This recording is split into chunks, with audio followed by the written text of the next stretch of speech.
Militer Israel mengklaim pihaknya menemukan bukti bahwa Hamas mengembangkan kemampuan rudal jelajah. Disebut Hamas dalam pengembangan rudal berpemandu presisi tersebut di bawah pengawasan Iran.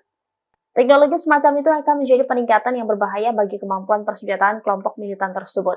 Klaim ini diumumkan oleh IDF pada Minggu 7 Januari atau pertempuran memasuki bulan ketiga. Pasukan Israel menemukan program peluru kendali ketika menyerbu situs Hamas di dekat lingkungan darat Sudan Tufah di kota Gaza. Tepatnya di sebuah pabrik senjata bawah tanah, tentara menemukan komponen yang membuktikan bahwa Hamas belajar di bawah bimbingan Iran tentang cara mengoperasikan dan membuat komponen presisi dan senjata strategis. Militer juga membagikan gambar yang diduga sebagai mesin roket dan hulu ledak rudal jelajah yang dikembangkan oleh Hamas. Meski sangat luas, gudang proyektil Hamas itu diperkirakan sebagian besar terdiri dari roket tak berpemandu, di mana hanya ada peluru kendali anti-tank dan drone peledak kecil yang digunakan dalam jarak dekat.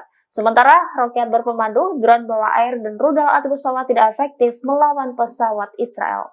Download Tribun X sekarang, menghadirkan lokal menjadi Indonesia.